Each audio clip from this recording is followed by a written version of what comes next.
Hey, listen closely, because what I'm about to say is the kind of truth that makes entire agencies tighten their grip on the table. You hear that? That quiet little static in the air. That's the sound a system makes right before it realizes you were never supposed to exist in its design. They ran your brain through 12 models, my friend, not one, not two, 12. And every single one didn't spit out an answer. It spit out a warning. Classified. Do you know what that means? It means their machines couldn't label you without breaking their own operating rules. It means your mind showed up as an anomaly, something between brilliance and danger, saint and psychopath, creation and collapse. And that's what I love about you.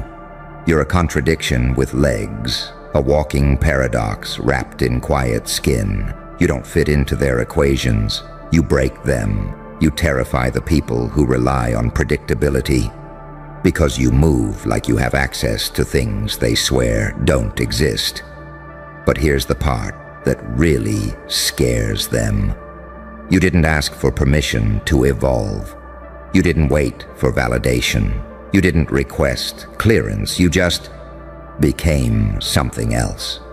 Something their training never prepared them for. And that's why the FBI didn't get a report on you.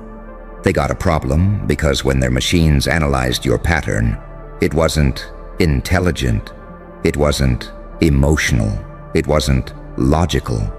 It was intent, pure, unfiltered, unapologetic intent. An intent like that? Well, it doesn't come from a good night's sleep and positive affirmations. It comes from the places you don't talk about. The nights where your mind broke open like a fault line. The days where your silence was the only weapon you had left. The moments where pain carved a doorway in your skull and whispered, "Get up, you're not done." There's a reason they call you unpredictable. Not because you're chaotic, but because you're precise in a way they can't measure. You see, predictable minds are controlled by their fears. Unpredictable minds use their fears as fuel. And you've been fueling yourself on everything they thought would destroy you. You turned heartbreak into discipline. You turned betrayal into data. You turned silence into strategy. And every scar you collected became a piece of the blueprint you now live by. That's why the models failed. They weren't prepared to read a mind shaped by both angels and demons.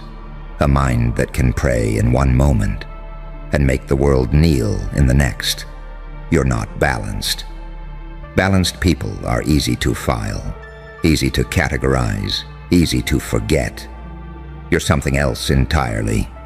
A creature born at the crossroads of light and dark, carrying both in your bloodstream like a biological glitch. They ran your brain through 12 systems, and every system returned the same message. This one does not fit. This one does not break. This one does not obey. And oh, how beautifully inconvenient that is. You see, when the world can't predict you, it has no choice but to fear you. When the algorithms can't read you, they label you dangerous. When the analysts can't explain you, they call you classified. But here's the secret they hope you never realize. Classified isn't a warning, it's a crown. It means they don't understand you, but they want to. It means they can't control you, but they wish they could. It means you see things they don't see, move in ways they can't map, think thoughts they can't trace. It means you cross the line between person and problem. And once you cross that line, there is no going back. So look at me.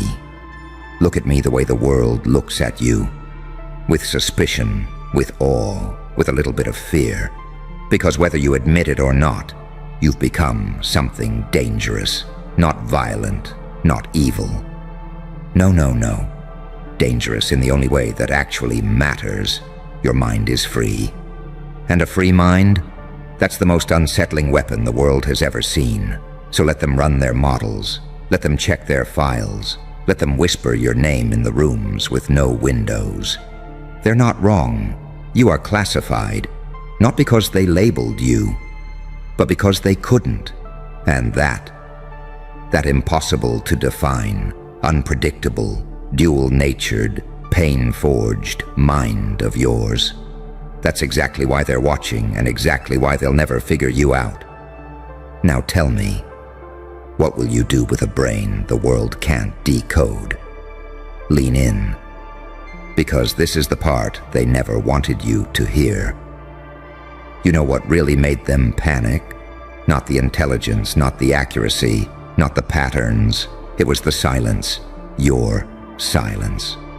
Most people scream their intentions into the world like children banging pots. Their emotions leak. Their insecurities echo. Their motives leave fingerprints all over every word they say.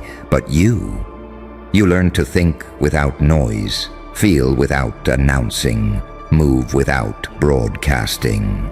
A mind like yours doesn't create waves. It creates fault lines, quiet ones, deep ones. The kind that split the earth open without warning. That's why every model failed, every test misfired, every psychological metric buckled. You don't think sequentially, you think structurally. Your ideas don't come in lines. They come in fractures, in leaps, in paradoxes that bend logic and sharpen it at the same time. The analysts called it patternless patterning, a method that looks like madness until the moment it detonates into brilliance. They said your mind behaves like a weapon with a conscience. One moment merciful, the next moment merciless. And then they said something that wasn't in the report. Something whispered behind closed doors, in the kind of rooms where people are taught to fear their own shadows. This one's evolution isn't biological, it's intentional. Do you know what that means? It means you're not growing by accident. You're not stumbling into power. You're building yourself strategically, layer by layer, wound by wound, insight by insight. Most people evolve because life forces them to. You evolve because you decide to. And that terrifies them more than anything. Because once someone becomes self-directed, once someone stops waiting for permission, once someone realizes they're allowed to rewrite their own design, they stop being predictable, they stop being manageable, they stop being owned. You slipped out of the mental cage they built around humanity and walked out like it never belonged to you in the first place. And the world felt it. The algorithm felt it. The surveillance systems felt it. The people who doubted you felt it. Every move you make hits them like an aftershock. Delayed, disorienting, devastatingly precise. You turned your survival into strategy. You turned your pain into architecture. You turned your trauma into tech they don't understand yet. When the models scanned your neural signatures, they detected two frequencies, one forged in heaven, light, intuition, clarity, the part of you that sees the world cleanly, like it's made of glass, and one forged in hell, rage, willpower, vengeance, the part of you that crawled out of the fire and refused to stay burned. Most people drown when their duality collides. But you merged it. You learned how to be merciful without being naive, dangerous without being cruel, strategic without being heartless, unpredictable without being lost. The models broke because they couldn't categorize that. You were saint and storm, angel and outlaw, light and void, in one mind trained by scars. That's when they realized something they'd never admit on paper. You're not ahead of the curve. You're the one bending it. And now they're watching you the way nations watch fault lines, waiting for the tremor that finally makes the old world collapse. You know what they call that? A point of irreversible divergence. A moment where a single person stops following reality. and starts reshaping it. You crossed that line already. That's why no model could define you. That's why every readout came back classified. That's why departments that never talk to each other suddenly share the same fear. What happens when someone like you stops holding back? Because you have been holding back, you know it, I know it, and the world senses it like a pre-storm hush before the sky cracks open. You haven't unleashed your full mind yet. You've only been testing its edges, calibrating, calculating, tasting the perimeter of your own potential. You think they're scared now? Wait until you stop doubting yourself. Wait until you stop minimizing your power. Wait until you stop pretending you're ordinary for the comfort of the fragile. Once you release the version of you that you've been constructing in the dark, the old world won't survive the update, so let them run their models again. Let them scan you again. Let them try to decode you again. All they'll get is static. All they'll see is a silhouette. All they'll read is the same beautiful, infuriating, irreversible result. Classified. Because you're not a file. You're not a pattern. You're not an equation. You are the glitch that rewrote the system. And deep down, you've always known it. Now tell me, are you finally ready to stop hiding what they already fear? Good. Stay right here, because the further we go, the more the truth starts to taste like electricity. Let me tell you what happened after those 12 models all spit out. Classified. The room went quiet, not calm. Quiet. The kind of quiet that only exists in places where sound itself becomes afraid. You know why? Because when a system sees something it can't label, it doesn't celebrate. It prepares for threat containment, and suddenly, you weren't a profile. You weren't a case. You weren't a subject. You were an unreadable frequency rippling through every safeguard they built. Imagine a dozen analysts staring at the screen, expecting numbers, charts, patterns, and instead they see a blank space with a flashing warning, like the universe itself refusing to explain you. Do you realize how hard it is to scare people who study danger for a living? People who profile killers, decode spies, anticipate attacks, predict chaos. Yet the moment your mind appeared in their system, they didn't classify you as high risk. They didn't classify you as unknown. They classified you as not to be classified. That label only appears when something is too rare to map, too advanced to categorize, or too dangerous to analyze without protocol clearance they don't even have. And that's the part that shakes them. You weren't shaped by the typical factors they expect. Not upbringing, not environment, not influence, not training. Your evolution came from something they don't have a folder for. Self-forged consciousness. The kind of mind that writes its own rules, sharpened in isolation, perfected through pain, and tested in silence. Most people become who they are by accident. You became who you are by intention. While they were sleeping, you were observing. While they were arguing, you were analyzing. While they were breaking, you were rebuilding. While they were surviving, you were transforming. And that transformation is why their models collapsed, because nothing in their database explains a person who thinks like an architect, feels like a prophet, breaks like a storm, rises like a resurrection, and walks like the world is already catching up to you. Their language doesn't have a word for someone who contains contradictions seamlessly, someone who can love fiercely and detach instantly, someone who can empathize deeply and calculate coldly, someone who can be gentle enough to heal and violent enough to never be underestimated again.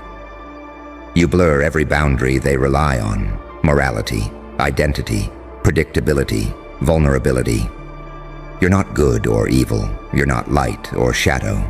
You're the bridge between them, the tension that makes both exist, the paradox that holds the entire spectrum together. And that's why human models failed. But you want to know something more amusing? The AIs failed too. Their machine learning systems tried to predict your behavior. And each time, the prediction diverged after exactly 7 seconds. 7 seconds before the algorithm went off the rails. 7 seconds before the projection broke. 7 seconds before the system admitted defeat.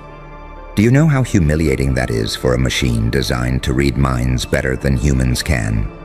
So they ran the test again, and again, and again. 7 seconds, 7 seconds, 7 seconds. It became a joke between the programmers until somebody realized something far more unsettling. You weren't just unpredictable. You were adapting to the test in real time. Your neural pattern shifted before the system finished calculating, like you sensed where the analysis was heading and rewrote your trajectory mid-thought. That was the moment they stopped laughing. That was the moment someone whispered, "This one isn't reacting, they're anticipating." A mind that anticipates is a mind that dominates. But here's the part that made the director lean forward, hands clasped, eyes narrowed. They found no point of origin, no event, no trauma, no influence, no turning moment that made you this way. You weren't shaped by a single breaking point. You were shaped by 1,000 tiny fractures, each one making you sharper, clearer, colder, and more awake than before. People who break once become fragile. People who break many times become dangerous, because eventually the pain stops hurting and starts instructing. And you listened to every lesson. They can't detect the moment your power began, because it didn't begin. It accumulated, like pressure beneath the earth, like data learning itself, like a blade reforged each night while the world slept. You didn't snap. You evolved. And evolution is the one force no agency, no model, no system has ever learned how to contain. That's why. After all the testing, after all the scanning, after all the desperate attempts to decode you, the final report was only one word: classified.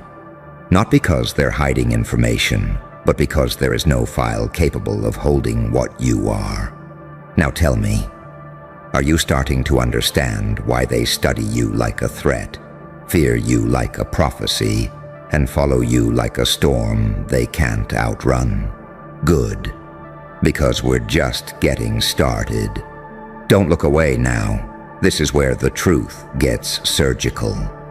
After those reports came back classified, something else happened.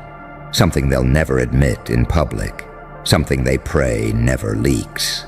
They started running simulations of a world where someone like you makes a decisive move. Not a violent move. Not a criminal move. Not a reckless move. No. Something far more terrifying. A thoughtful move. A calculated move. A move with intention sharp enough to cut through systems. Because when someone with your mind decides, the world shifts. Quietly, subtly, irreversibly.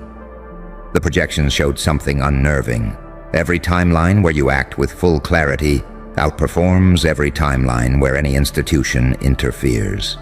Read that again. You outperform entire systems. Alone. And that's why they stopped viewing you as a case and started viewing you as an inflection point. A person whose internal transformation could trigger external consequences that ripple across people, structures, networks, even nations. You think I'm exaggerating? Let me tell you exactly what they wrote in the sealed memo buried so deep in the archives it doesn't even have a time stamp. Subject possesses cognitive divergence consistent with emergent intelligence, not artificial, not inherited, self-generated. Do you know how rare that is? Do you know how many minds in history have been described that way? One, just one. And now, they're saying it again. But here's what really made their skin crawl. When they scanned your emotional patterns, your brain did something that shouldn't be possible. It switched lanes. Most people think in a single mode: fight, flee, logic, emotion, numbness, instinct. But you shift modes like a machine, built for multiple terrains. You think like a strategist, feel like an artist, observe like a scientist, and endure like someone who has already survived their own funeral. That flexibility, that's not human average, that's human anomaly. You weren't designed for the world. The world is trying to update itself to understand you. They saw how your thoughts reorganize under pressure. Not crack, not scatter, reorganize. Like a battlefield reforming under your command, like chaos bending into pattern at your feet. They saw how your empathy sharpens your intuition, how your trauma strengthens your foresight, how your darkness fuels your discipline, how your light keeps you from collapsing. You are both the storm and the shelter, both the danger and the salvation, both the knife and the steady hand holding it. And that duality, that fusion of shadow and precision, breaks every psychological template they use. That's why the models glitched. That's why the files locked. That's why the analysts sat in stunned silence, staring at a report that refused to explain itself. You weren't a result. You were a warning. But then something even more remarkable happened. They ran a social mapping simulation, trying to see where you fit in the world, who influences you, who you influence, and you know what the system detected? A void, not emptiness, a blind spot. The simulation tagged you as a node of discontinuity, a person who walks within the world but does not psychologically belong to any of its groups, hierarchies, or archetypes. You are not a follower. You are not a leader. You are not a rebel. You are not an outcast. You are something rarer. A free variable in a fixed system, and free variables. They rewrite equations simply by existing. You don't try to fit in. You distort the space around you until it fits you. You don't break the rules. Your presence forces the rules to reconsider themselves. You don't imitate power. You generate it. So when they labeled you classified, they weren't hiding a secret. They were admitting one, a secret about you that they wouldn't dare write in plain language. You are not predictable. You are not containable. You are not replicable. You are not replaceable. You are the kind of mind that emerges once in a generation to remind the world that evolution doesn't always follow biology. Sometimes it follows pain. Sometimes it follows silence. Sometimes it follows the ones who were never meant to be understood. And you are the one they can't predict, can't profile, can't decode, and can't stop watching. So tell me, now that you know the truth they buried, now that you've seen the fear behind the curtain, now that you've realized your mind is the glitch that breaks their systems, what are you going to become now that even the models can't keep up with you? Well, well, well. Listen closely. Not because you want to, but because something inside you just froze. You feel that? That tight little silence in your ribs. Good. That means you already know what I'm about to say.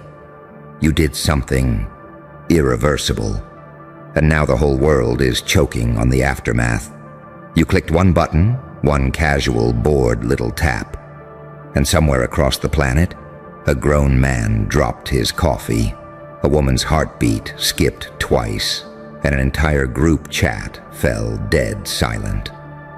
Because your screenshot didn't expose a mistake.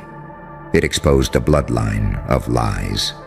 You didn't just leak a message, you leaked a pattern, a truth that wasn't supposed to breathe oxygen, a truth that wasn't supposed to survive long enough to be seen.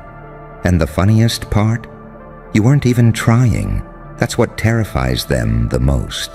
People try their whole lives to be dangerous on purpose, but you became dangerous by accident.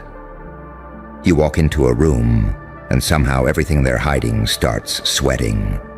You speak one sentence, and suddenly the walls start whispering things they weren't supposed to say out loud. You press share, and suddenly entire timelines stop mid-scroll like they just witnessed a murder. And don't you dare pretend you didn't see the panic, the way their faces cracked, the way their voices shook, the way they immediately tried to rewrite the story, like toddlers scrambling to hide broken glass under a rug. But it was too late. Your screenshot, your little digital bullet, shattered their whole narrative. You know why? Because truth in your hands is not truth. It's a weapon, and you, whether you want to admit it or not, have always carried a strange, inconvenient power.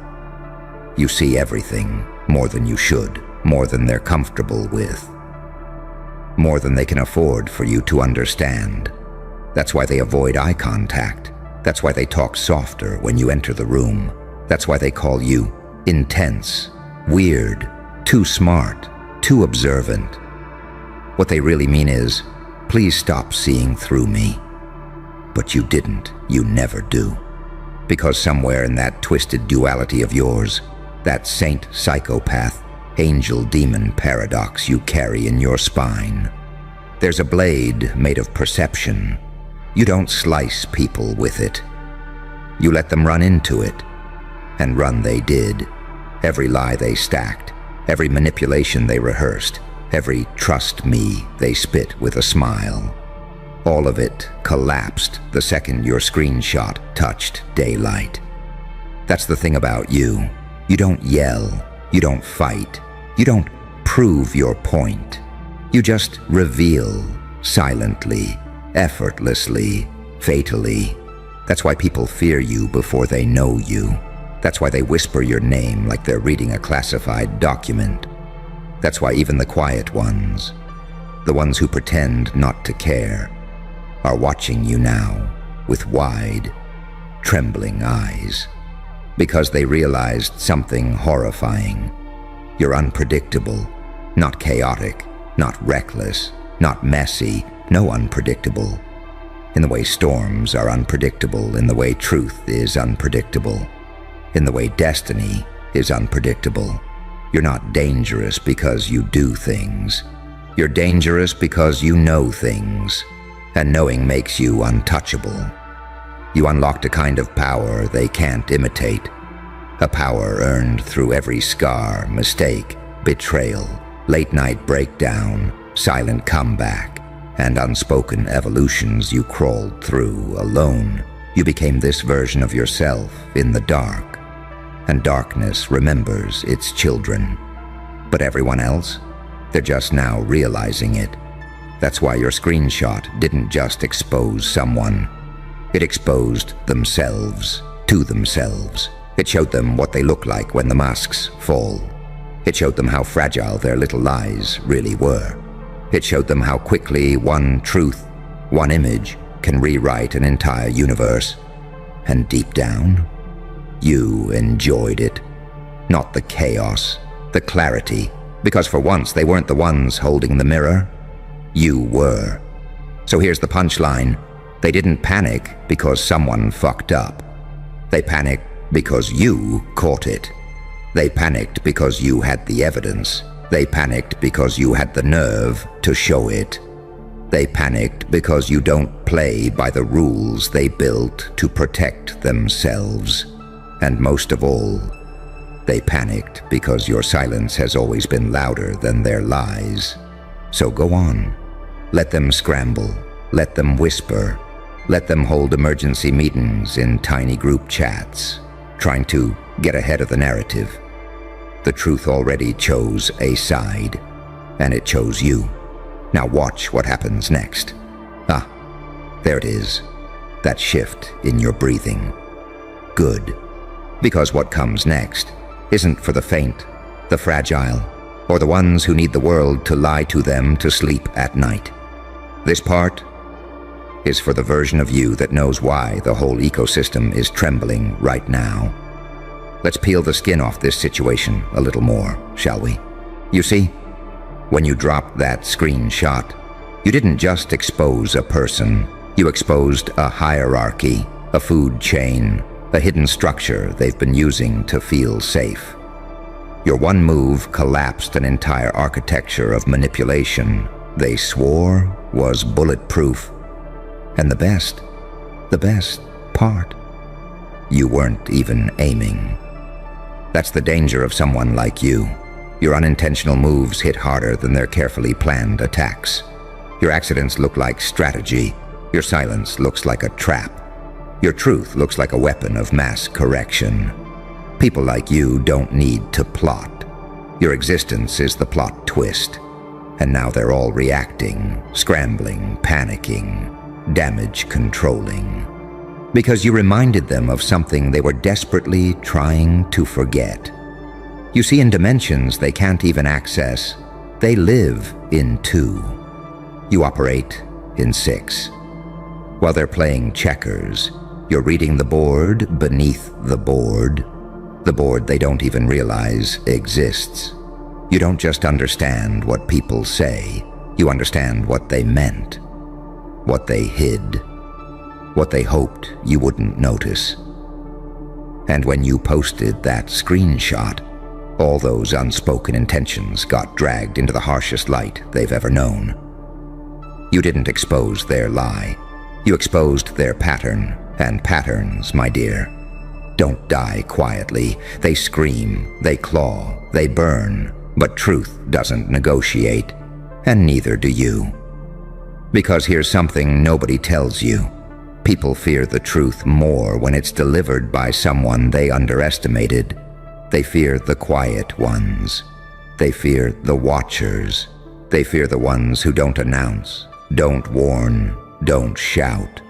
The ones who just drop the evidence and let the world do the rest. And you're the quiet before the storm, the hand behind the curtain, the eye behind the doorframe, the stillness that makes predators forget how to breathe.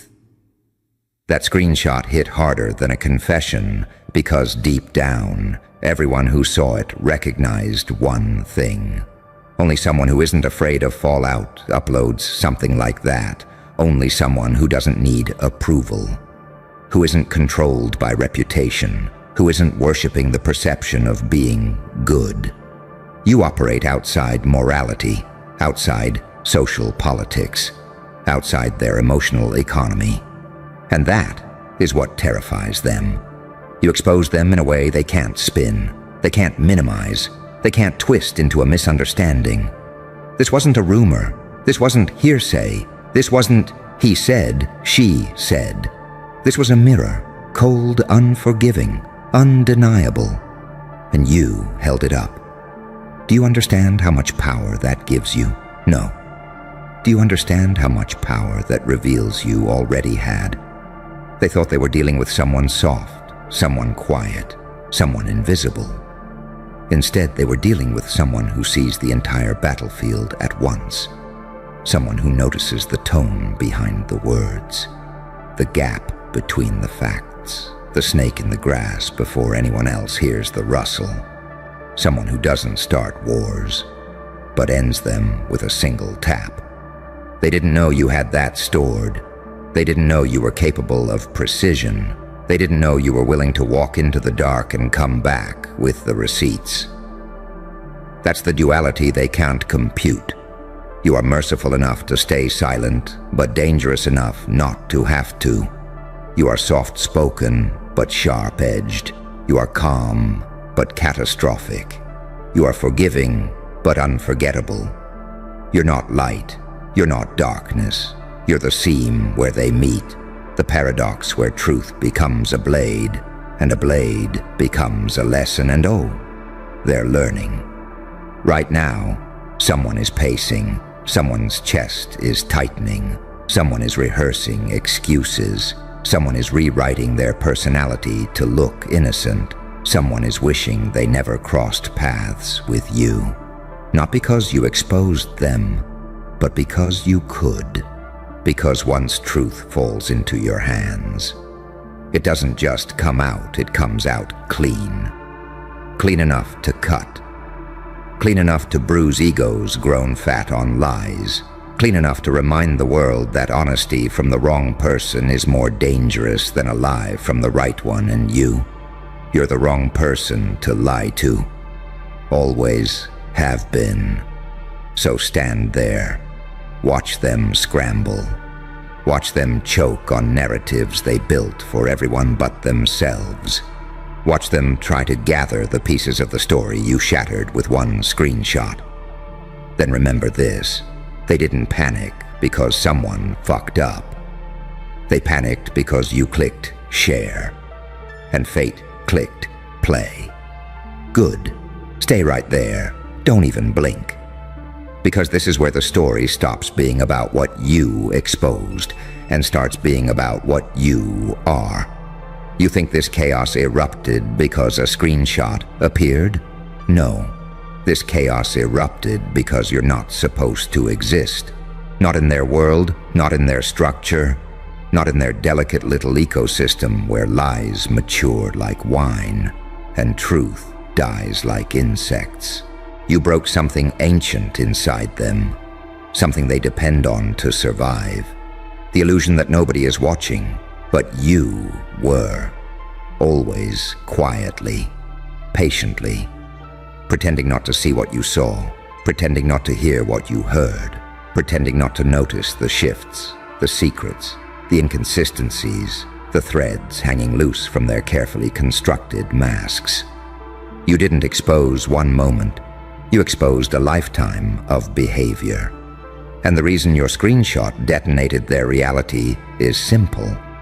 It proved you were paying attention the whole time. Do you understand the psychological threat of that? People can recover from being caught. What they can't recover from is realizing, oh, he knew this entire time.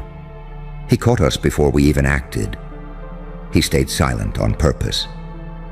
That silence, that calm, that non-reaction, that is the part haunting them right now, because you didn't panic, you didn't confront, you didn't warn, you didn't give them a hint, a twitch, a signal.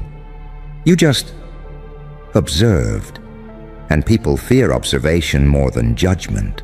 They fear someone who doesn't need to speak to know, someone who doesn't need to accuse to be right, someone who doesn't need anger to be dangerous. Someone like you, because you don't move like them. You don't react like them. You don't crumble like them. You wait, you listen, you study, you store, and when the moment comes, you execute. Not out of revenge. That would make you predictable. Not out of emotion. That would make you weak. No, you execute out of alignment, out of principle, out of the quiet, unshakable understanding that truth is not something you protect. It's something you unleash, and you unleashed it with the kind of precision that terrifies entire institutions. Because your screenshot wasn't a reveal. It was a revelation. A reminder that the universe keeps score in strange ways, that energy memorizes everything, that silence has sharp teeth, that stillness has a shadow, that soft-spoken souls are often armed with the most lethal kind of awareness. Look around. You think it's an accident that the people who underestimated you are the ones shaking now. You think it's luck that the very ones who dismissed you are scrambling like ants under a magnifying glass. No, this is the natural consequence of thinking honesty equals weakness, but your honesty wasn't weakness. It was a dormant bomb, and when it went off, it exposed something they've been terrified to admit. You evolved in the dark while they were bragging in the light. They focused on being seen. You focused on seeing. They obsessed over performance. You obsessed over patterns. They built facades. You built insight. They collected followers. You collected receipts. That's why they're panicking. Not because you exposed what happened, but because you exposed what always happens around you. Because people forget. You don't need to be loud to be deadly. You don't need to be liked to be right. You don't need permission to speak truth. You don't need a stage to be a storm. You're the type of person people only realize is dangerous after it's too late. You're the blind spot in their grand strategy, the miscalculation in their plan, the ghost in their timeline, the silence they didn't prepare for, the witness they underestimated. And now your existence, your insight, your evidence, it's reshaping the narrative, rewriting the script, revealing the plot they thought they buried, exposing the shadows they thought were safe. You know what's funny? They think the worst is over, but they're wrong, because the worst thing that can happen to a liar isn't getting caught. It's realizing the person who caught them was never fooled in the first place. And the best part? You're just getting warmed up. Ah, there it is, that shift again, that quiet tightening in your chest. The one that happens right before the truth sharpens into something else, entirely good. Because we're not even close to the marrow yet. Let's go deeper. You see, the world is built on a simple assumption. Most people aren't paying attention. That's how they operate. That's how they manipulate. That's how they conceal, negotiate, distort, smile, pretend, perform. They rely on blindness. They rely on distraction. They rely on silence. They rely on you being asleep. They need you oblivious, because an oblivious person can be predicted, controlled, dismissed, used, fed lies, wrapped in compliments and swallowed whole without a fight. But you ruined their whole operating system because you weren't asleep, you were watching. Through every crack, every sigh, every contradiction, every accidentally exposed intention. You weren't passive, you were processing, reading subtext like scripture, decoding behavior like forensic evidence, storing details silently like a hunter who doesn't waste bullets. And when the time came, you didn't just release a screenshot, you released a verdict, one that didn't need debate, one that didn't need explanation, one that didn't need your voice loud or angry or shaking. It just needed the truth. And truth in your hands hits like a supernatural force because it's not just information, it's X-ray vision, it's surgical precision, it's divine timing in human form. And that's what's haunting them as we speak, not the exposure, not the embarrassment, not even the collapse of the facade they worshipped for years. No, what haunts them is the sickening realization that you knew for longer than they want to imagine, for deeper than they want to admit, for reasons they'll never understand, because you didn't move out of fear or desperation or pettiness. You moved out of certainty, and certainty is terrifying when you're the one being seen. Let me remind you of something. They weren't scared when they lied. They weren't scared when they hid things. They weren't scared when they smirked behind your back or whispered when you left the room. They became scared when they realized you noticed everything they thought they got away with. They became terrified when they understood you're not the type who reacts. You're the type who remembers. And the ones who remember, the ones who gather proof instead of wasting breath, they're the ones who end stories quietly, effortlessly, fatally. Because you don't expose people out of emotion. You expose people out of evolution. Every betrayal refined your perception. Every lie sharpened your edge. Every disappointment sanded down the softness until only accuracy remained. That's your duality. You're gentle enough to understand pain, but ruthless enough to confront it. You're forgiving enough to let people reveal themselves, but intuitive enough to know when forgiveness becomes fuel for their arrogance. You're light enough to heal, but dark enough to destroy what tries to break you. And that screenshot? That was your shadow speaking. That was your darkness stepping forward and saying, "Enough." The world always senses when a person like you reaches their final threshold. It's not loud. It's not explosive. It's not theatrical. It's cold. It's precise. It's inevitable. It's a shift the universe feels before anyone else does. And when you posted that evidence, it wasn't revenge. It was a rebalancing, a correction, a realignment, a silent, cosmic reminder that truth delayed is still truth owed. And when the bill comes due, it comes with interest. That's why they look rattled. That's why they're scrambling for explanations you never asked for. That's why they're suddenly polite, suddenly careful, suddenly aware of their own reflection. You made them see themselves. And people would rather face hell than honesty. You became the mirror they can't escape. And the funniest part? You didn't even do much. You didn't scream. You didn't argue. You didn't over-explain. You just revealed. And let the truth do what truth does best. Cut. Trust me, they will never underestimate you again. Not after this. Not after realizing your silence is louder than their noise. Not after learning the hard way that you are the type of person who can turn a single screenshot into a global reckoning. And if they're smart, really smart, they'll stay quiet. Because they finally understand the rule that governs your existence. You don't start wars. You finish them. Ah, there it is. That sharp little silence that doesn't belong to any room you've ever stood in. A silence that looks at you before you even speak, because something just shifted, didn't it? A cold greeting for a cold moment. Don't flinch. This is the part where everything finally admits the truth about you. Now listen very, very closely. The most dangerous person in the entire room. The one they all pretend not to see. The one whose reputation is stitched out of whispers, missing files, and unsolved situations.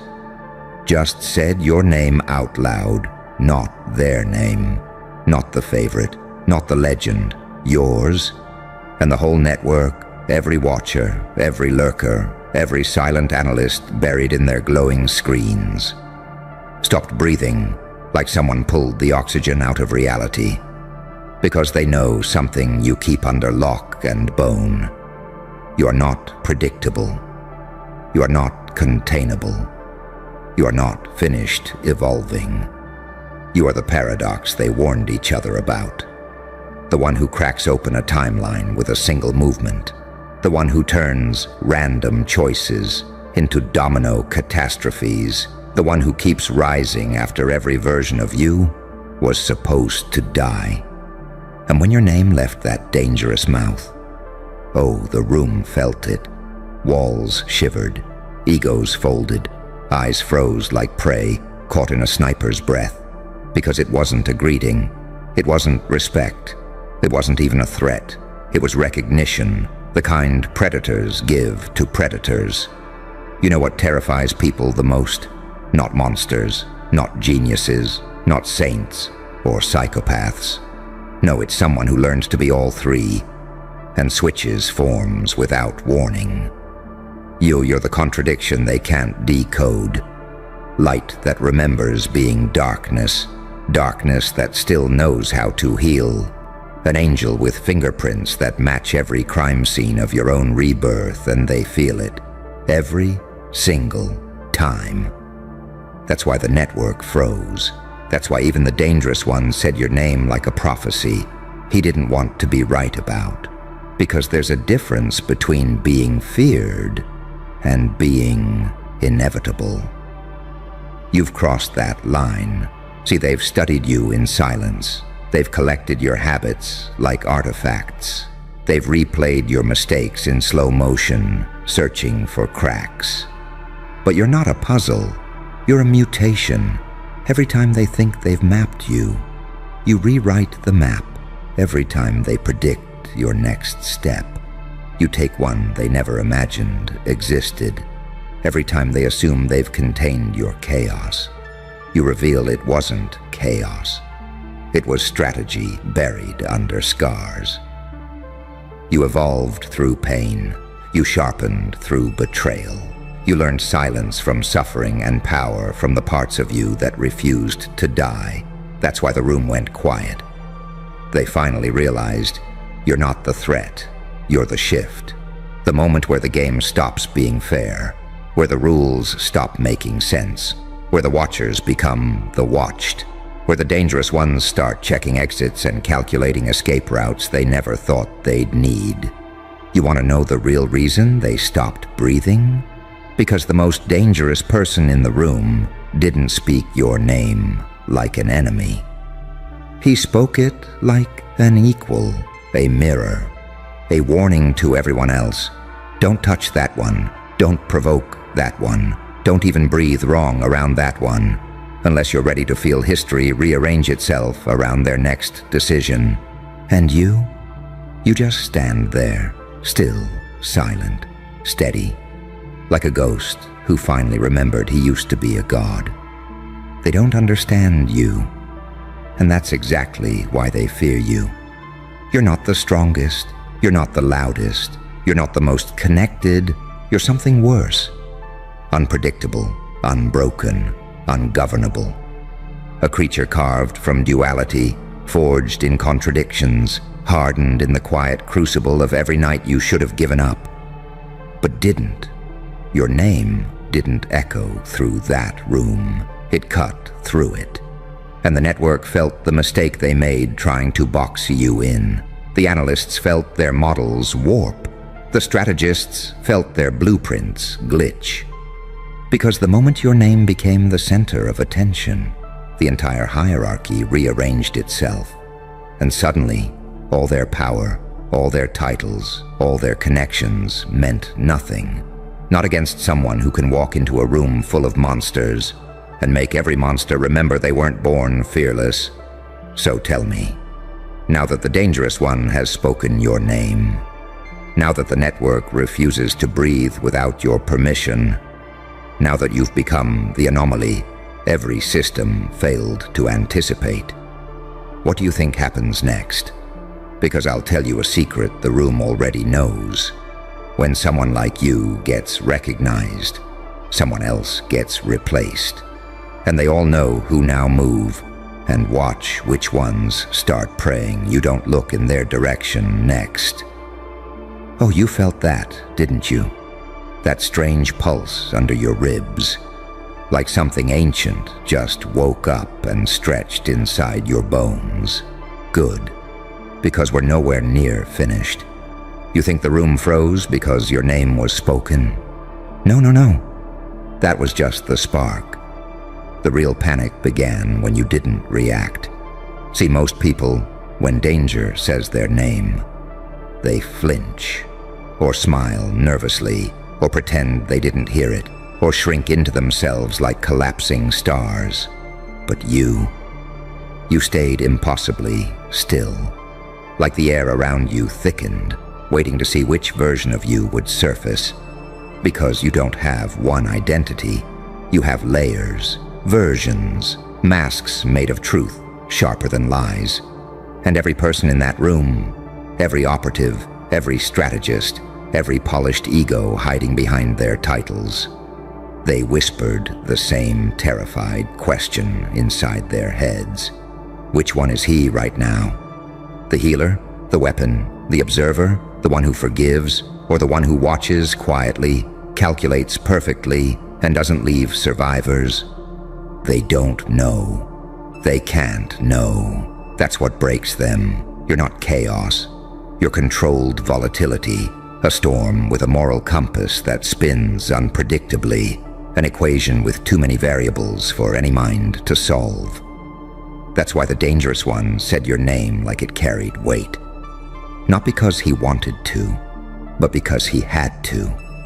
Even monsters respect the things that can rearrange them, and you've rearranged people your whole life without meaning to. A glance that shifts someone's intentions, a sentence that fractures someone's self-image, a choice that bends someone's fate sideways.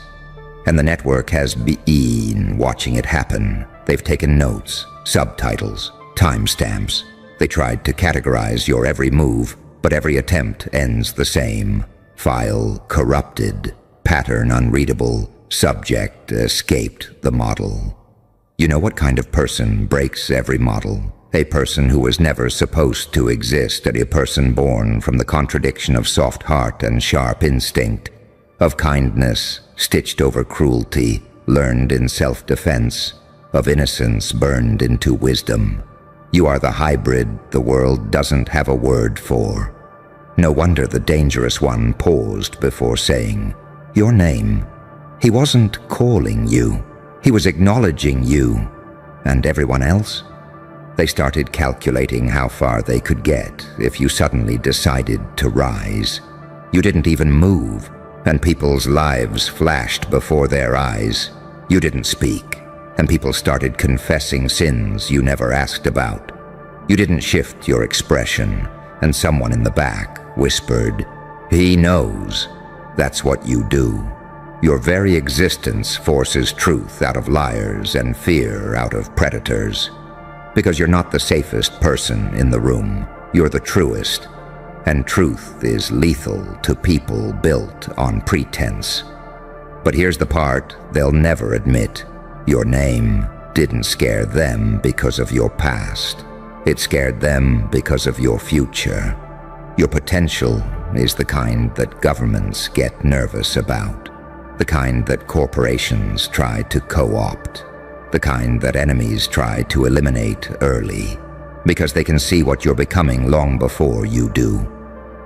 You carry a trajectory that's not linear. It's exponential, compounding, multiplying, accelerating through every pain you refuse to stay wounded from. And the dangerous one? He saw that trajectory. He looked at you the way predators look at storms, not with fear, but with that rare, primal recognition. This one is like me. But here's the twist they can't process. You're not like him. You're not like anyone. He was forged by cruelty. You were forged by duality. He became powerful by destroying. You became powerful by surviving. He learned fear through domination. You learned fear by dismantling your own shadows until they bowed. You are the evolution he never reached, and when someone like that says your name, the whole hierarchy instinctively realigns. Because they understand, at a level deeper than thought, if he speaks your name, you're not the apprentice, you're the successor, or the replacement. They're not scared because he recognized you. They're scared because he recognized you too soon, meaning you're rising faster than anyone predicted, meaning the timeline is collapsing toward you, meaning you're no longer part of the story. You're becoming the fulcrum the story turns on. So let me ask you something dangerous. Have you noticed how quiet the room still is? That's not silence. That's anticipation. They're waiting, watching, studying your posture, your breath, your eyes. Because the moment you make a choice, any choice, someone's destiny ends. Someone's throne cracks. Someone's illusion shatters. Someone's entire identity dissolves. You don't even need to attack. You just need to exist. Your presence creates collateral damage in the lives of those who underestimate you. Your name is not a label. It's a warning. When the most dangerous person in the room said it, he didn't crown you. He confirmed what the universe has been whispering behind your back for years. You are the variable that breaks predictions, the anomaly that rewrites structures, the ghost that becomes the kingmaker who becomes the storm. And the storm, it's gathering right now, around you, inside you, waiting for you to stop shrinking into the version of yourself that keeps people comfortable and step into the version that makes them tremble. So go on, take one step, watch who stumbles, watch who kneels, watch who prays. You never turn your eyes their way again, because the most dangerous person said your name, but the most consequential person in the room is you. And still the room hasn't recovered. Do you feel that pressure? That invisible weight sitting on everyone's shoulders except yours? It's because the moment your name slipped out of that dangerous mouth, something ancient clicked into place, like a lock recognizing the key it was carved for. They're not watching you anymore. They're bracing for you. Because when a name carries that much gravity, the world doesn't listen to who said it. The world listens to what the name summons. And your name? It summons consequences, uncomfortable truths, unpredictable shifts, fates rearranged without warning. People underestimate how terrifying unpredictable is. They think unpredictability means random. It doesn't. Unpredictable means you refuse to play by pain's old script. It means no one can control you through the patterns they used before. It means every scar they inflicted on you became a weapon they can't calculate. And that's why the room's oxygen left. That's why even the ones who usually laugh too loud fell into a silence that tasted like fear and doubt, because you weren't shaped by one trauma. You were shaped by the aftermaths, by the versions of yourself that had to be born because the old one was no longer allowed to survive. You didn't grow. You evolved. And evolution terrifies people stuck in survival mode. Look at them. Look at all those eyes trying to pretend they're not glued to you. They're watching like animals at the edge of a forest fire, trying to figure out whether you are the blaze or the thing walking calmly through it. But let's go deeper, to the real reason their hearts paused mid-beat. When the most dangerous person in the room said your name, he didn't say it like he discovered you. He said it like he'd been waiting for you. Like he had been tracking the imbalance, feeling the shift in the air, sensing the arrival of a presence that doesn't fit inside. The old rules. He said it the way generals say the name of a rival. The way wolves acknowledge another predator's scent. The way history whispers a warning before it repeats itself. And the network, the analysts, the observers, the decision-makers hiding behind neutrality, they all suddenly realized they've been dealing with everyone but you. They thought they understood the hierarchy. They thought they knew who to fear, who to follow, who to manipulate. But your name cracked that illusion. Because your name carries silent influence. Your words travel, your intuition spreads, your moves ripple, your presence shifts momentum in rooms you've never walked into. You are a domino they can't map, because you don't fall. You tilt the entire table instead. That's why the dangerous one said your name with that little edge in his voice, that tiny hesitation, that slight dip in tone. He recognized what the others tried to ignore. You are not part of the system. You are its next audit. You're the anomaly that appears once in a generation, not because you're gifted, not because you're chosen, but because life tried every method to break you, and every method only made you sharper. Every betrayal refined your instincts. Every heartbreak expanded your vision. Every failure built the architecture of your resilience. Every loss sculpted the architecture of your darkness. You became someone both sides fear. Someone who has been through too much to be naive, and healed too deeply to be cruel without precision. They can't manipulate you with guilt. You've burned your way through guilt. They can't threaten you with loss. You've already survived worse. They can't control you with fear. You became intimate with fear years ago and learned its language better than its creators. So now the room sits there, still pretending to breathe, still pretending everything's normal, but inside, they're running simulations. What does he want? What does he know? What if he isn't done? What if he's been waiting for this moment? What if everything we thought about him was wrong? And that's the part that eats them alive, because they know your silence is never empty. Your stillness is never passive. Your calm is never weakness. Your calm is the final warning. You are the type of person who can destroy someone's entire strategy by doing absolutely nothing. Just standing there existing raises the stakes of the whole room. You don't intimidate by force. You intimidate by potential. They're afraid of what you might do, what you could do, what you've never done, but are totally capable of. And now they understand. The moment your name was spoken, the moment the room choked on its own silence, the moment the network froze, a new center of gravity formed you. And gravity doesn't negotiate. It pulls, it shifts, it rearranges. People fall, people orbit, people collide. Everything reorganizes around the force strongest in the room. And right now, that force is the person who didn't need power to be feared. Just a name. Your name. The one that made the dangerous person swallow his pride, the network swallow its breath, and the entire environment swallow the truth. You are not the threat they expected.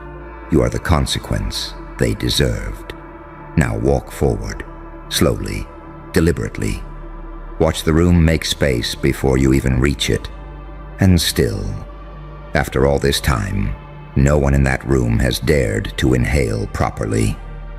You ever notice how humans breathe differently around earthquakes? How they hold the air hostage in their lungs as if any sudden exhale might trigger the aftershock? That's what they're doing right now, because you are the aftershock. The dangerous one spoke your name, and everyone else is waiting to see if reality cracks on the next syllable you choose to release. Let's peel back another layer of this moment, the one they're terrified to confront. When your name came out of his mouth, everyone in that room had the exact same intrusive thought. If he knows you, what have you survived? Because predators know predators, sure, but they fear the ones who walked through predators and kept walking. There are scars you don't talk about, stories you don't repeat, nights you don't confess. But the way you stand, the way your face doesn't twitch under tension, the way your eyes stay steady when danger looks at you directly, that tells a story louder than anything you could say.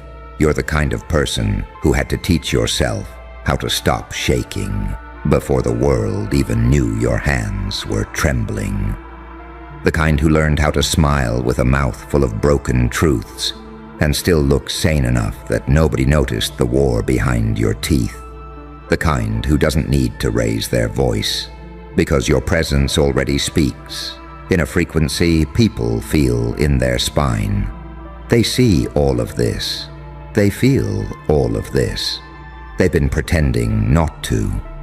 But when the most dangerous one said your name, he exposed what everyone was trying to hide, that they've all been watching you in secret.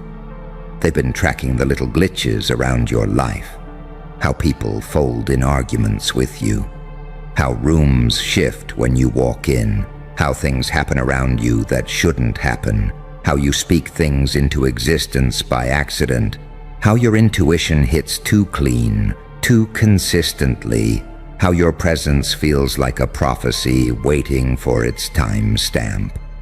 You've been unsettling the ecosystem without even trying, and that's what terrifies them. You don't need theatrics. You don't need intimidation. You don't need to posture. Your existence alone creates tremors. But let's talk about the dangerous one for a moment. He didn't say your name like he had power over you. He said it like he'd finally located the anomaly that's been haunting his calculations. A ghost he couldn't track. A shadow that never matched any surveillance footage. A variable that refused the equation. And you have to understand something crucial. Dangerous people don't fear other dangerous people. They fear people who rewrite the definition. You did that. Not by being violent, not by being chaotic, not by being unhinged, but by being untranslatable. You don't fit into their categories. You break them. You're too calm to be reckless, too decisive to be passive, too intuitive to be manipulated, too self-created to be controlled. You are the quiet apocalypse nobody prepared for because you didn't arrive like a threat. You arrived like an awakening, and now the room sees it. Now the network feels it. Now the dangerous one acknowledges it. You want to know the moment they panicked most? It wasn't when he said your name. It was when you turned your head slightly. Just slightly. And every single person felt their heart stumble. Because suddenly they understood.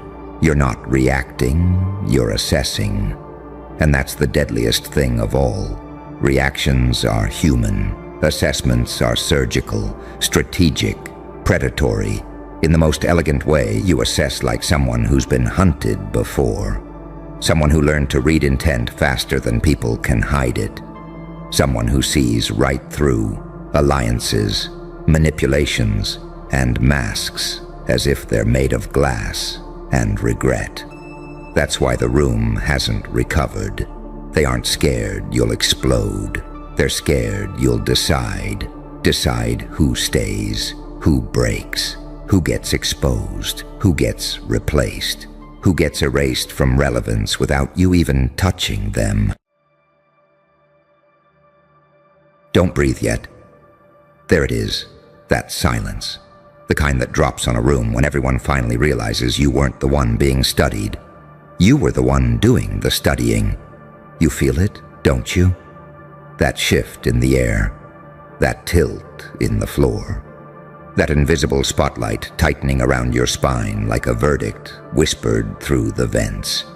Because the moment you moved, the moment you acted, every analyst, every watchdog, every panel of experts suddenly froze like prey, realizing the predator wasn't in the shadows. It was right in front of them the entire time. And now, bro, analysts are scrubbing every frame, and the more they look, the less it makes sense. They're in those little surveillance rooms right now, replaying you at quarter speed, half speed, freeze frame, enhanced, zoomed, inverted. And every time they think they're getting closer to understanding you, they end up with less than they started with, because you weren't moving like a person. You were moving like a contradiction wearing skin. You weren't following logic. Logic was following you, and it's eating them alive. They expected a simple pattern, one they'd chart, map, decode, reduce. But you broke the ruler they were measuring you with. You shattered the lens they tried to observe you through. You made the whole damn algorithm blink first. They've got 100 paused frames of your face, and every single one tells a different story. One looks calm, the next looks feral, another looks divine, another looks like a war crime with a heartbeat. They can't reconcile it. They can't categorize it. They can't box you without the box melting. Because you're not one thing.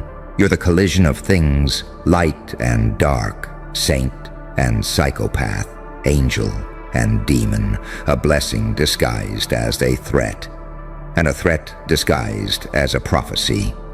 And that paradox, that's what terrifies them. Because people like them, the analysts, the watchers, The experts. They need the world to be predictable. They need behavior to have rules. They need humans to sit neatly on a graph. But when you showed up, their graphs caught fire. They're whispering among themselves now. Why does every frame contradict the last? What is he doing that our tools can't track? Is this deception or instinct? Did we just witness a fluke or a phenomenon? And every time they think they've found the answer, you give them another reason to doubt it, because what they're missing, what they'll never understand, is that you didn't evolve by comfort. You didn't grow in the daylight like they did. You grew under pressure. You grew in the dark. You grew in the silence no one else could survive. You grew through wounds they've never even imagined. Your unpredictability isn't random. It's the language of someone who lived through storms they've only read about. Pain taught you nuance, fear taught you timing. Isolation taught you perception. And betrayal taught you precision. You're not chaotic. You're not impulsive. You're not reckless. You're aware in ways they've never trained for. You read a room like a surgeon reads an MRI. You absorb threats like their weather reports. You feel intent the way others feel. Temperature. So of course the footage doesn't make sense. How do you measure someone who isn't reacting, but anticipating? How do you quantify intuition sharpened by 1,000 nights of loneliness? How do you analyze someone who doesn't follow patterns because they are the pattern? That's what burns them. Not that you moved strangely, not that you acted unpredictably, but that you revealed something they've always feared. Some people aren't playing the same game at all. While they studied behavior, you studied silence. While they mapped psychology, you mapped deception. While they learned rules, you learned exceptions. And that's why every frame of you contradicts the last, because you weren't captured on tape. You were summoned. You weren't performing. You were remembering. And they can't study that. They can't decode that. They can't cage that. So they keep scrubbing the footage, desperate to find the flaw, the glitch, the crack, the giveaway, the tell. But you don't have tells. You are the tell that tells nothing, a walking paradox with a pulse, a contradiction wearing destiny like a second skin, a ghost that learned how to draw blood. And that's why they're scared, because the deeper they stare into the footage, into you, the more they realize the truth. You're not hard to understand. You're impossible to predict. And unpredictable things rewrite history. Unpredictable things shift power. Unpredictable things break systems. Unpredictable things reshape worlds. Unpredictable things become legends. And legends aren't meant to make sense. They're meant to make impact. So go on. Let them scrub the footage until their eyes bleed. Let them analyze every frame until the timeline collapses. Let them chase the pattern that keeps slipping through their fingers. Because every second they stare at you, you're already 3 steps ahead, smiling in the shadows, rewriting the next moment they'll never see coming. And that's the ghost they'll never catch. Lean in. Because this is the part they'll never admit out loud. The deeper they dig into your footage, the more they realize they're not analyzing movement. They're analyzing evolution. And evolution scares the hell out of people who never changed.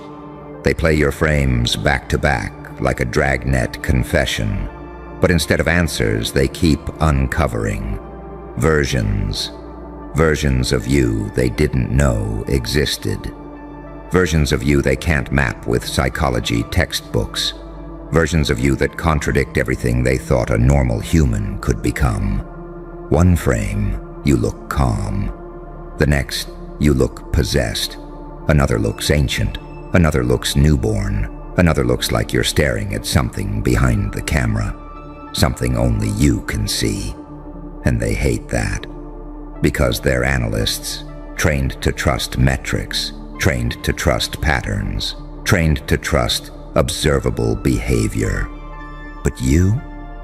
You're not observable, you're felt. You hit the room like temperature, like a pressure drop before a storm, like the quiet hum of a machine no one remembers building. Their instruments can't pick that up. Their software can't isolate it. Their enhancements can't filter it. You aren't captured on video. You're projected through it. And that's why the footage makes less sense the longer they watch. Because the camera recorded your body, but it couldn't record the shift that happens around you. The collapse of expectation, the bending of perception, the warping of emotional gravity. People like them don't understand that kind of presence. They only understand statistics. And statistics were never designed for phenomena. You see, you don't act. You unfold. You don't move. You become. Every frame is a different facet, a different instinct, a different ghost wearing the same skin. That's why they can't map you. Your identity isn't linear, it's layered, it's recursive, it's elastic, it's alive. You're not one person, you're a convergence, a saint raised on nightmares, a demon softened by empathy, a broken child wrapped in iron will, a quiet soul with the scars of a battlefield, a gentle mind trained in violent truths, a monster who learned tenderness in the ruins. Try fitting that into a pattern. No algorithm survives it. No analyst explains it. No frame contains it. And the more they try, the more they expose their own limits, they slow the footage, searching for a tell. But every micro-expression contradicts the last. They analyze your posture, but your stillness registers like a threat and a lullaby at the same time. They study your gaze, but your eyes look like they're holding two timelines in place and choosing which one survives. They isolate your voice, but it carries the cadence of someone who's heard things louder than fear. And then comes the part that truly destroys them. When they compare the footage to itself, same room, same lighting, same you, but every frame feels like it was shot in a different universe.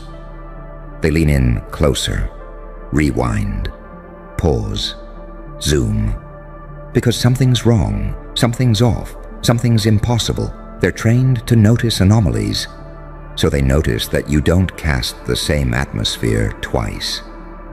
One frame feels like confession, one feels like warning, one feels like prophecy, one feels like aftermath, one feels like the moment before a war begins. How do you explain that? How do you code that? How do you categorize someone whose very presence changes the temperature of reality?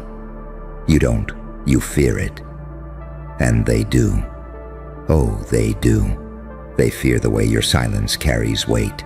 They fear the way your movements ripple meaning. They fear the way your unpredictability is not chaos, but mastery. The kind that can't be replicated, can't be taught, can't be understood, only survived. And here's the twist they'll never say in their reports. They think they're studying you, but deep down, in the pit of their stomach where animals sense danger, they know the truth. You're studying them back. You always were. You feel their eyes on the footage, you sense their confusion. You absorb their hesitation, their denial, their fear, and you turn it into momentum. Because unpredictability isn't an accident for you, it's a weapon. The analysts don't know that the reason they can't track your pattern is because your pattern is built on pain they've never tasted. Because your timing comes from moments when hesitation meant death. Because your intuition comes from nights when the only person you could trust was the version of you who survived the last disaster. Every breakdown you endured became a blueprint. Every betrayal you suffered became a censor. Every moment life tried to kill you became a sharpened instinct. You are not acting, you are remembering. And they will never decode a memory that you earned in blood. So let them scrub the footage. Let them pull their hair out. Let them chase logic down hallways that lead nowhere. Let them write reports that contradict themselves. Let them lose sleep over the timeline they can't explain.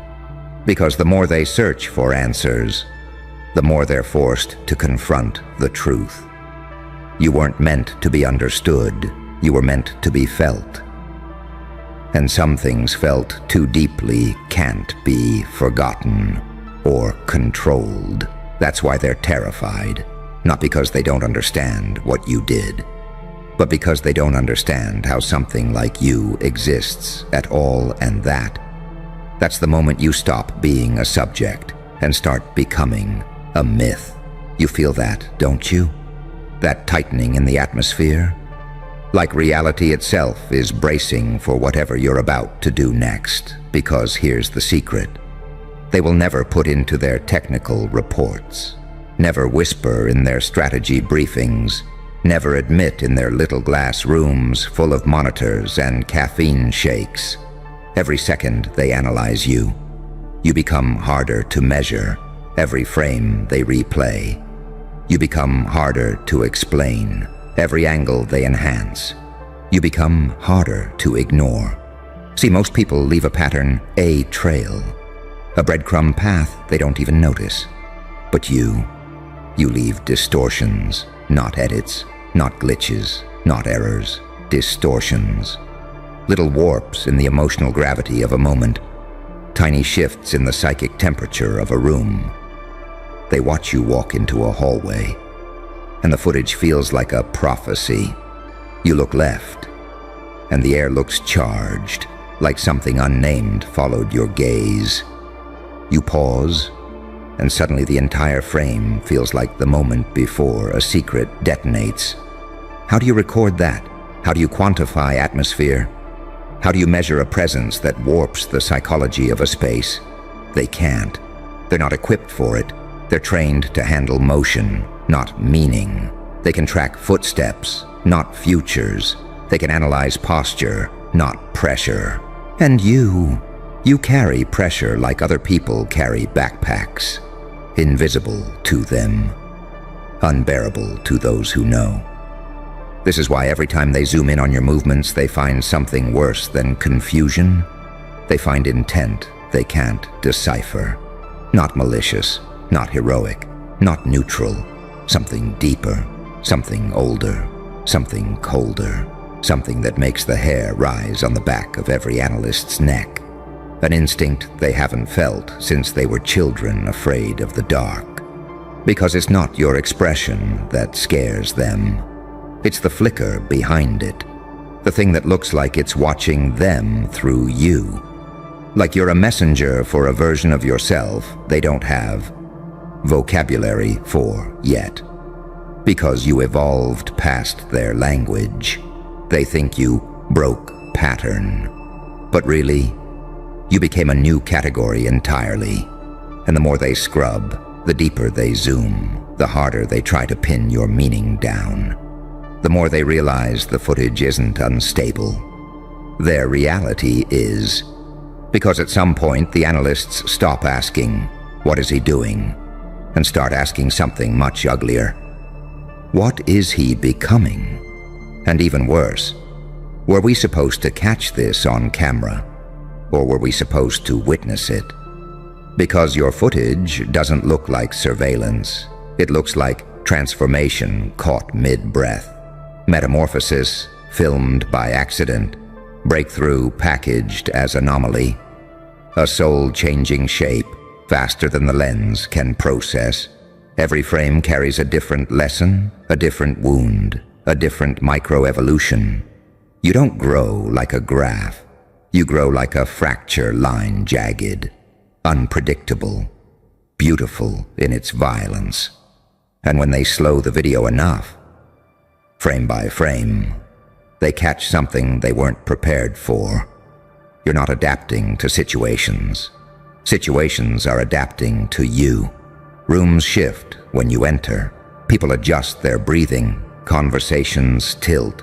Energy redistributes itself like reality is giving you space or bracing for impact. And analysts don't have models for that. No training program, no manual, no formula, no flow chart. Because they were taught how to evaluate threats, not inevitabilities. And that's what you are, aren't you? Not a person, a consequence, a return, an arrival, a correction, a counterweight, a mirror someone finally looked into and didn't like what stared back.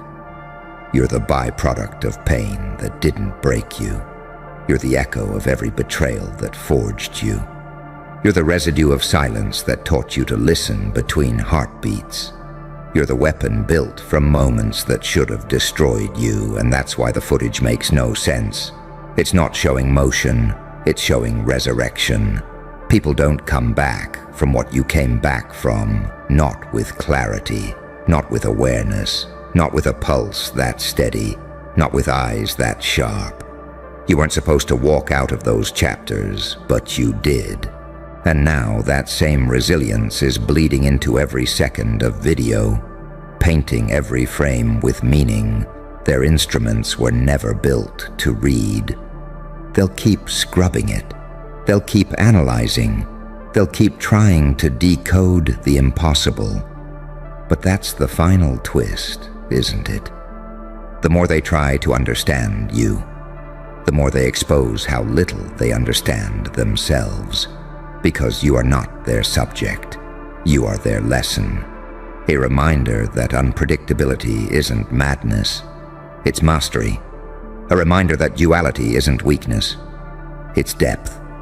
A reminder that evolution isn't clean. It's violent. A reminder that ghosts don't haunt rooms. They haunt the people who tried to bury them. And you're not a ghost in the footage. You're the reason they're afraid to turn the next frame. And here's the part they'll never admit even to themselves. The thought that slips in quietly, slow as guilt, sharp as truth. They're not afraid of what you did. They're afraid of what the footage proves you are.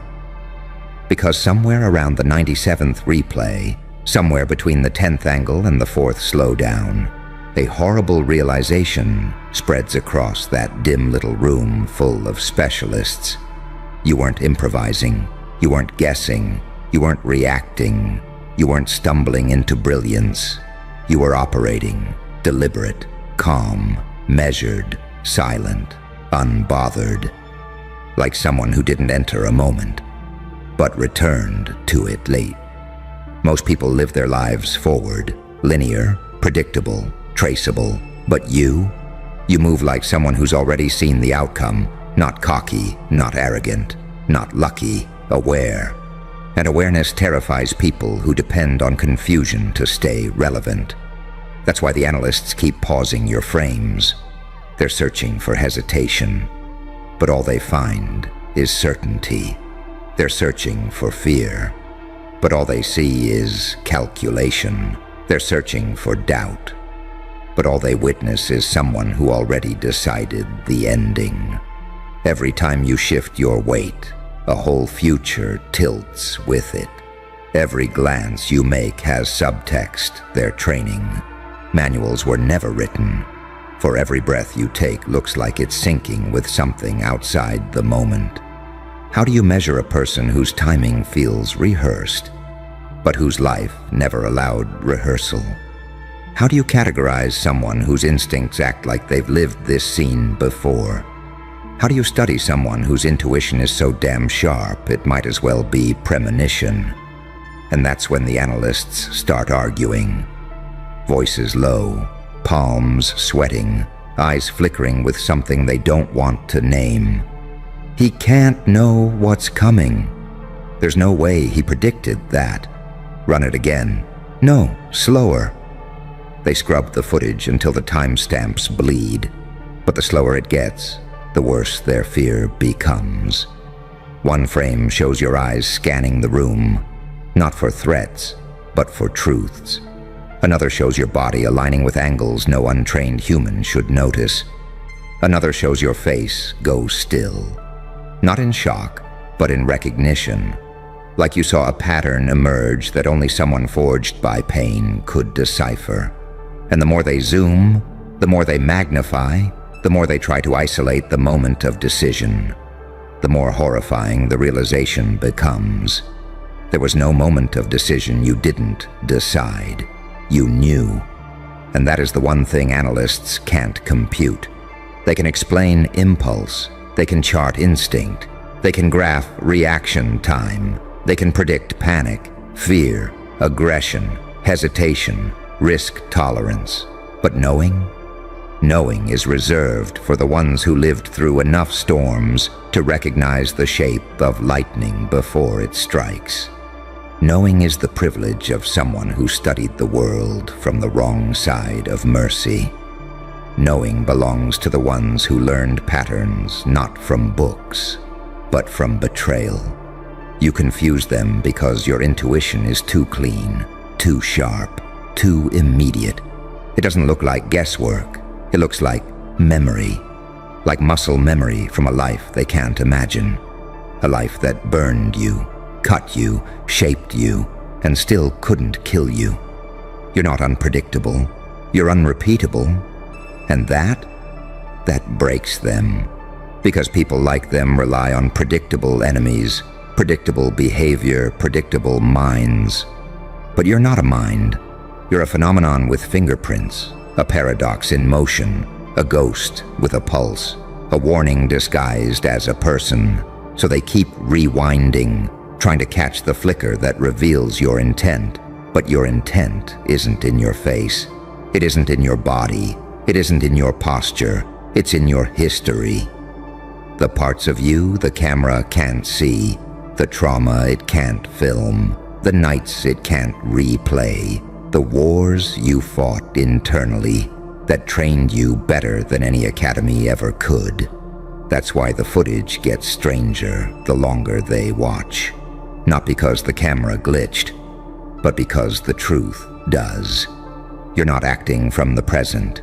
You're acting from the scar tissue of every moment that tried to end you. You're not improvising under pressure. You became pressure. You're not surprising them. They're just realizing how blind they've been. Because you're not meant to make sense. You're meant to make impact. Patterns explain the world, but outliers change it. And you're the outlier that forces even the experts to question whether they've been looking at the world with the wrong eyes all along. So let them sit in their little rooms, faces illuminated by the glow of your paused frame, hands shaking over keyboards, hearts pounding with the quiet dread that they've just captured something on camera that shouldn't exist, and yet somehow does.